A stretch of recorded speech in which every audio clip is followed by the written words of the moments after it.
Do you always get stuck on your sewing patterns the moment you start and you can't understand the diagrams, you don't know which line to cut?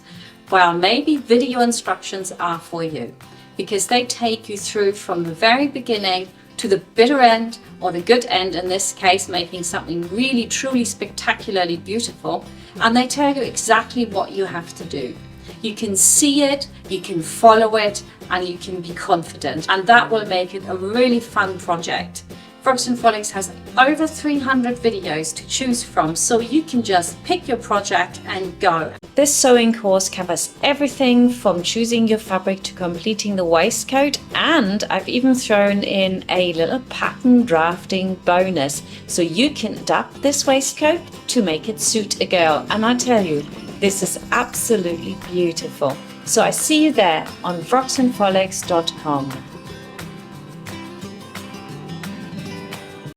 Now we're going to assemble the waistcoat. You might have put the pocket in already, and the first thing to do is to close the center front. The way to do that is to place the front lining and the front shell material on top of each other with the right sides facing on the inside, so we have the wrong sides facing the outside. And I've marked it here with a 1 centimeter seam allowance so that you can see what we are exactly closing.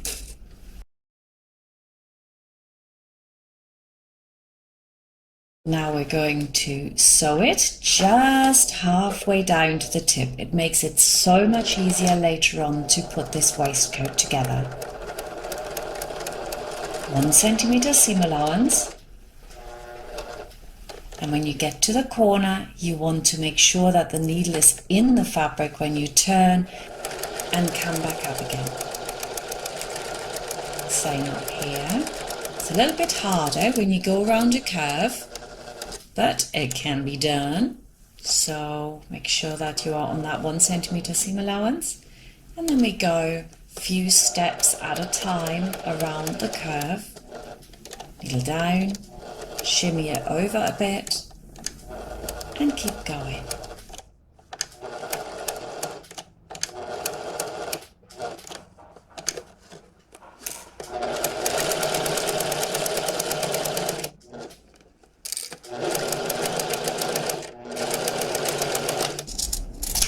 Then we're going to cut away the seam allowances, and here I want to show you a little trick. If you fold over the seam allowance, you get a really nice corner, and because mine is a bit thick, I'm going to cut away one side of it and leave the other one standing, so I don't get a corner that's really thick. Yeah, so now I still got something here that I can fold over to create my really nice corner. It depends on the thickness of your fabric. You don't need to cut that away if your fabric isn't that thick, right? Then we also want to snip all the curves, very important.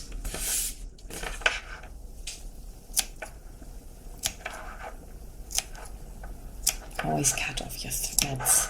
Keep it tidy as you go along, and then I can grab this corner, fold it over with my fingers. There you go.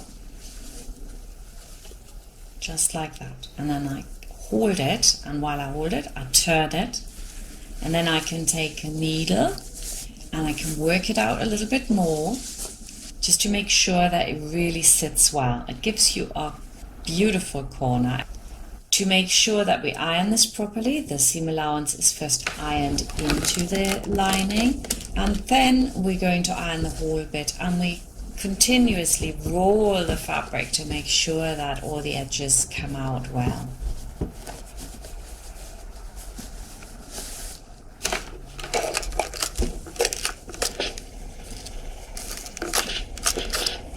And here you can see on the right hand side I've cut it all away, and on the left I left it standing. Of course you can just pick it out like I've done here, and then it looks really good if you cut it away as well. It's just a little tip. Next we're going to work the back, and we're going to just close the neckline here, and you can use some stay tape to keep this in form, but you do need to put the stay tape on with a little bit of tension in it, otherwise there's no point putting it on, and you're better off using interfacing. There you go. Now we can sew the neckline together. 1 centimeter seam allowance again. So you just about catch that stay tape. It's just a little bit wider.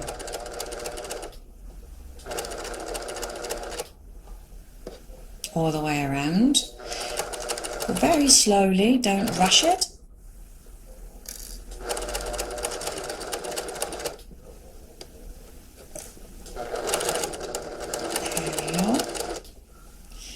And with that done, we want to also clip the seam allowance and cut it back so that there's no tension when we turn it. Very important step.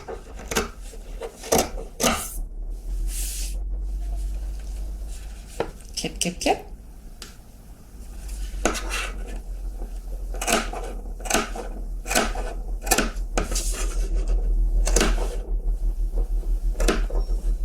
And now we can equally iron this shell into the lining at the neckline. So that makes it easier to do, because unless you're doing understitching, which I'm not doing because I'm doing a reversible vest, it's a really good step to do. Make sure you work out your seam so that it sits right in the top of it and you don't have accidentally any bits that are stuck in the seam. It's really easy to do if you don't iron it over or understitch. So take your time ironing the neckline the same as you did with the front. And now we're going to close the shoulder seams in one go. So you place it in front of you like it will look in the end, then open out your shoulder seams and then you can put them on top of each other. Make sure that the seams are here right on top, so one seam can go one direction and the other one can go the other direction, you know, and then stick a pin in there to make sure it can't move and it doesn't fold over while you're sewing. And then put your fabric together edge to edge, and now we can sew it. Make sure that you go up slightly and back down here, because that is your shoulder. I very often see that beginners will sew straight across and then you don't have that nice smooth look on the shoulder. On the other side, we will do exactly the same. We open out the shoulder and pin it again. One seam allowance goes to one way and the other one goes the other way. Pin it so it can't fold over. And with that done, we're off to the sewing machine. 1 centimeter seam allowance, and then we go up that little tip, put the needle down, lift the presser foot, turn it over, and then we go down. And that will give you that really nice smooth shape which will lie on the shoulder really nicely. And now we're going to iron the seam flat before we iron it apart. Iron the seam apart nice and flat, fold it over, and if you think that it's a little bit thick or it kind of pushes against the seam here, the neckline, then you go back in. You can see mine does it a little bit here, yeah? Check it out, and if you feel it needs it, go back in and now cut your seam allowance back. If you're using a very light fabric, it probably won't even need it. The other side as well.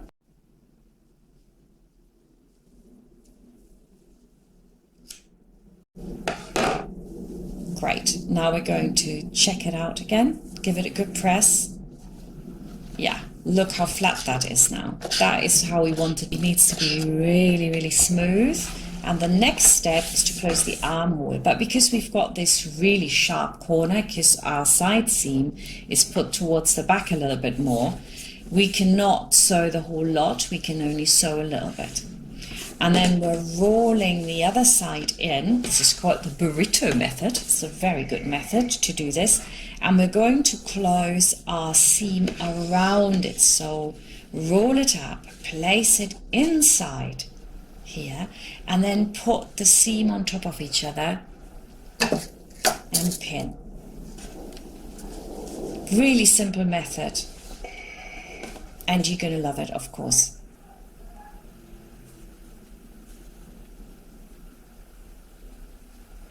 I'm going to go to one end, put it on top of each other, but remember, we're not sewing all the way down there. It's way too difficult if you did that, but we're stopping about 3 centimeters before the end.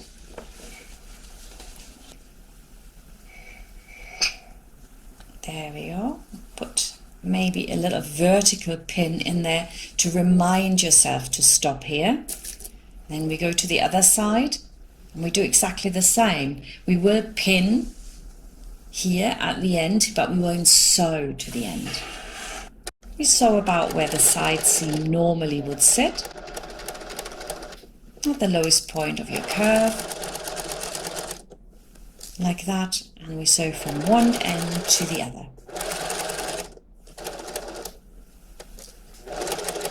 Lock in your stitches, 1 centimeter seam allowance. Just follow the edge and make sure that you don't catch anything that is inside. Sometimes you want to just stick your finger in there and push it back a little bit just to make sure. Next, we're going to cut back the seam allowance and clip it. Clipping is really important. You want to clip right to the seam as well. Not cutting into the seam, of course, but right to the seam, so that we've got no tension when it lies to the inside. And then I just pick up the back here and pull it through the front.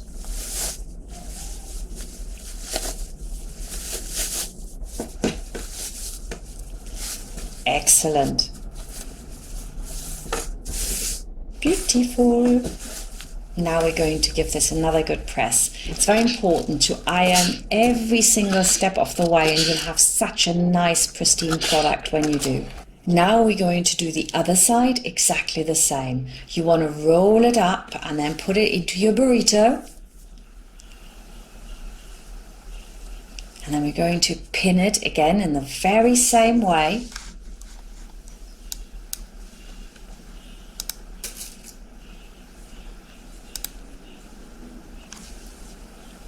Sew it together, and then we're going to turn it as well. So simple. Guess what? We're going to press again, as per usual. Press, press, press. Before we actually do the side seam, we need to do the ties. So you take your tie, you fold over one end and iron it over 1 centimeter, and then you iron over both sides.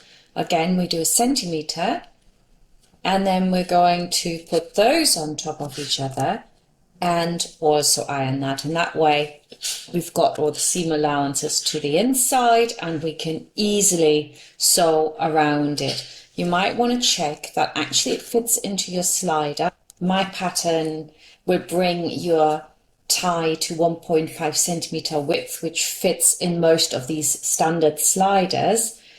Now we're going to sew all the way around it, and again we want to use a really big stitch length so that it doesn't look very homemade. Unfortunately here, as you can see, I've top stitched everything in red, and here I'm doing it in blue. So watch your colours. Make sure the needle is down when you turn your fabric. Now we can close the side seam. That is really, really simple. You really want to just put the right sides together, the shell and the lining, and pin it.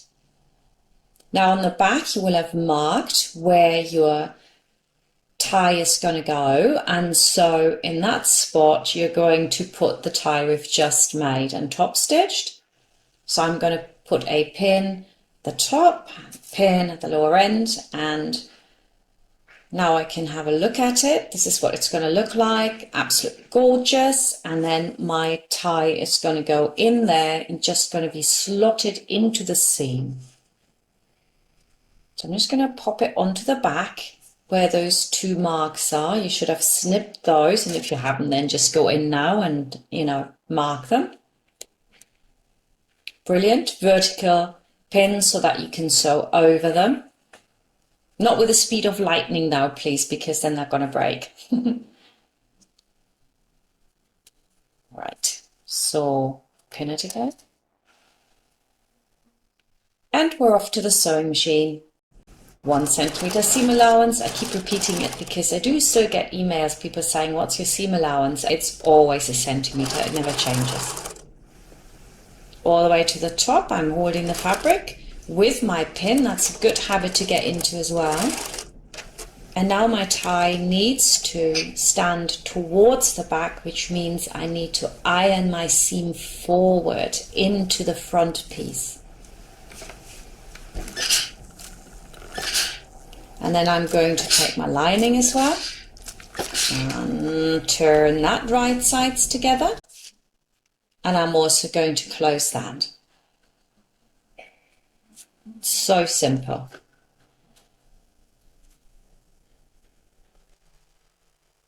And this time I'm going to iron this towards the back, of course, so that the seams go in opposite directions.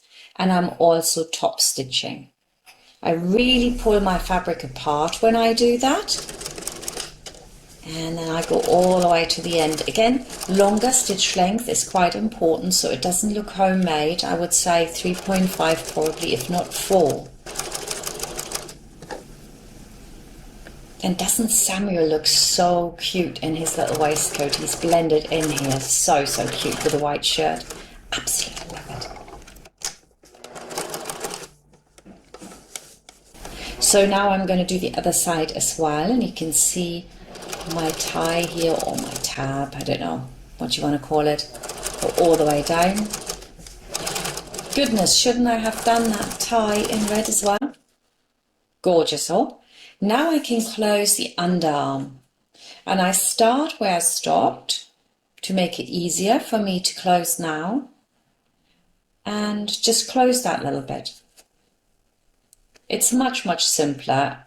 When we were in the testing phase, people tried to, you know, close the armhole all the way and then do it, and they said it was so difficult. So this is a really good way of doing it because there's no difficulty to this. It's just a lot of steps.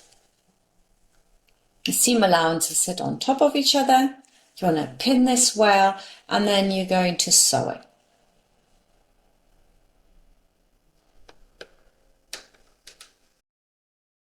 Again, 1 centimeter seam allowance.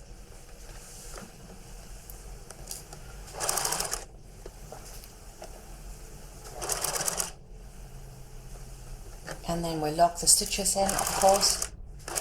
And that's it.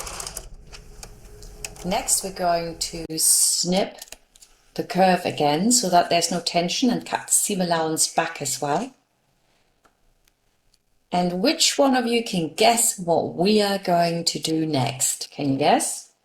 Yes, of course you can. We're going to do an awful lot of ironing again. We want to really press this out really well.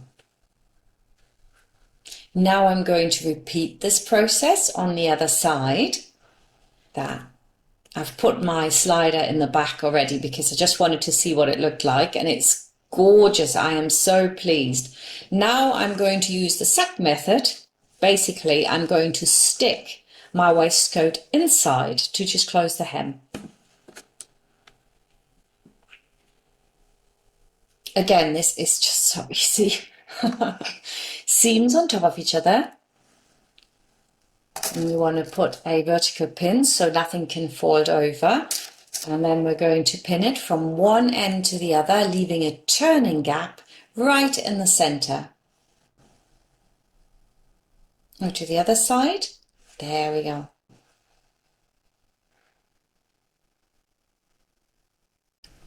Let's get sewing. When you get to the corner, you want to again have the needle down, turn, and then sew along.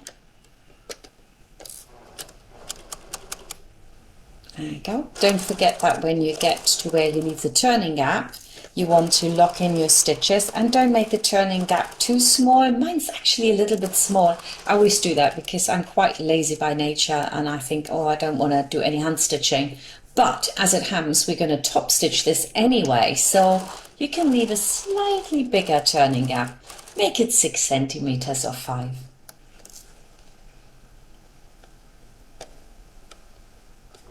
And all the way to the other end. And again, the needle must be down when you're turning your fabric.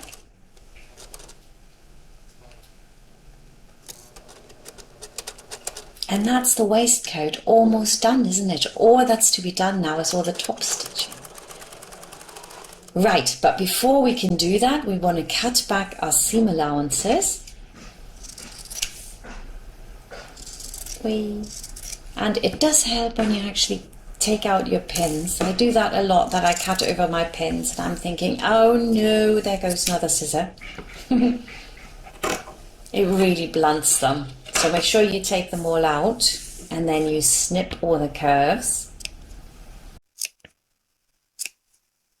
And when we turn this whole thing, you always want to take the furthest bit from your opening and push that through first, so that you don't end up having it all stuck and you can't pull it through, because that's what happens. And from the other side as well, furthest point, grab it, pull it through, and then it's quite simple to do and easy.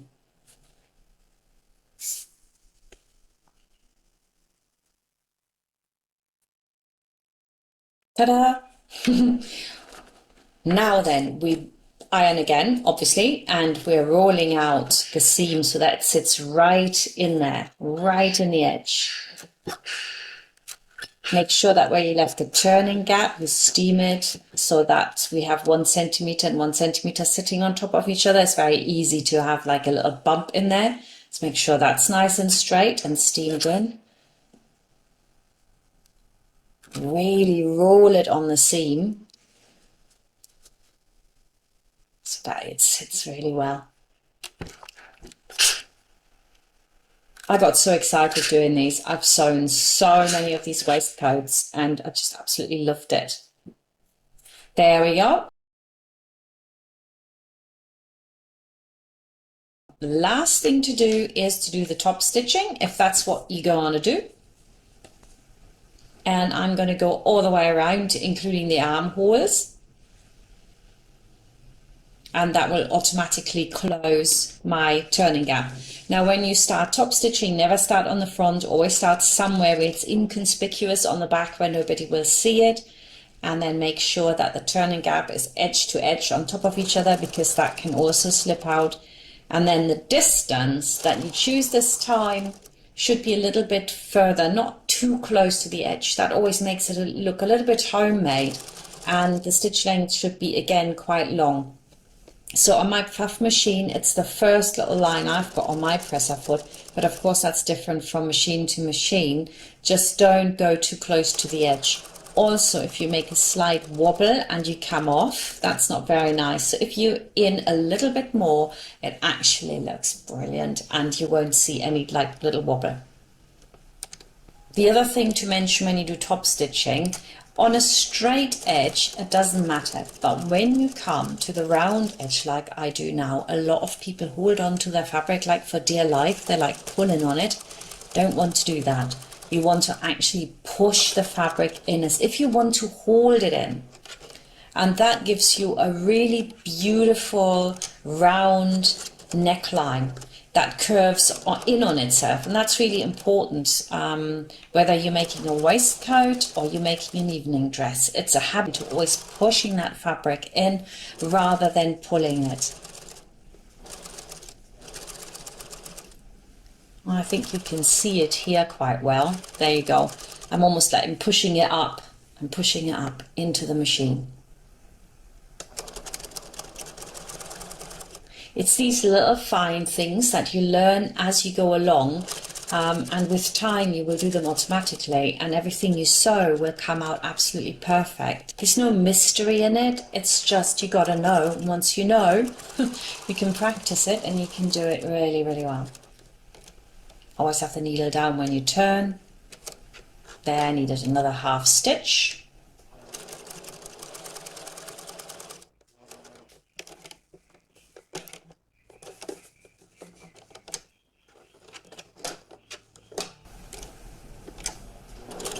See me pushing in again? Right, so that's the top stitching all the way around the waistcoat done. And the other thing I want to show you is how to top stitch around the armhole, because again, although it's pretty obvious when you can sew, it's not so obvious when you can't sew. How do I put my presser foot on? You always want to have the fabric to the left of yourself, and then you can guide the fabric around better when you're a right-handed person. If you're a left-handed person, of course, it's exactly the other way around. And again, you're pushing in and pushing in because you've got a lot of fabric which is on the bias here. And even though you have the interfacing on there, that can still stretch. So you push and push that fabric and you never pull on it. Here I'm going to show you how to attach KamSnaps. You've got two caps. They go for the upper button and the lower button, and then you've got one stud and one socket. Each cap is adhered to a stud or a socket.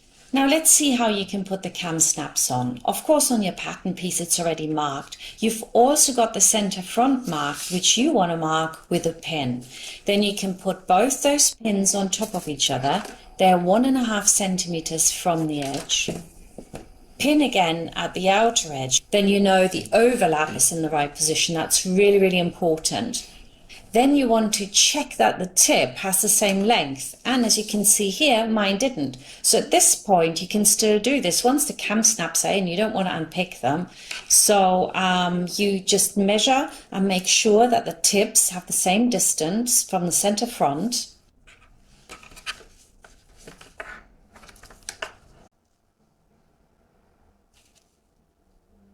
You'll mark the top button and the lower button where you want them to sit. That's the same as when you put a buttonhole in. And then you divide the distance by 3, and that's 4.6 roughly. And I measure that down and draw a line here. And then I draw it on the lower end as well. So now I know where my button's going to go, 1.5 centimeters in and at the point I've marked. Using the owl, you want to push through all the layers so the two snaps will line up and sit centrally on your front. Always insert the lowest and the highest KamSnap first, and here I'm starting with the lowest one. Remove the lower layer from the awl. Place the KamSnap under the front and push through the prong so that it sits on top. Then you can place the socket on top of the prong. Place the snaps between the top and bottom dies of the pliers, and then you press down and release. It's so simple, and you will see the prong now has been flattened and holds the snap in place. So you lift out the owl completely, push the KamSnap with the prong through, and then we're going to place the stud on the top. Press together again with the pliers and release.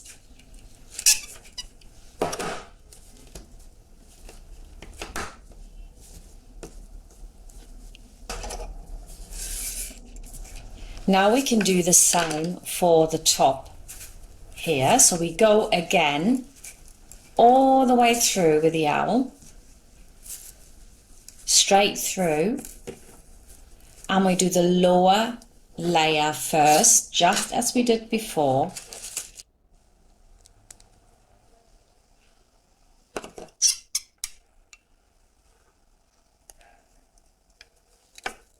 So we just repeat this until we're done with all our buttons. It's a brilliant method if you are unsure about buttonholes. It's so easy to do. Beautiful little waistcoat. If you want to know how to put a buttonhole in, how to measure that one out, just pop on over to the bonus video, and at the very end we are going to show you how to put the buttons in. I am so glad you were with me for this course, and I hope that I've really given you a taste of what it's like to sew like a pro, and you're back with me for another project. See you soon.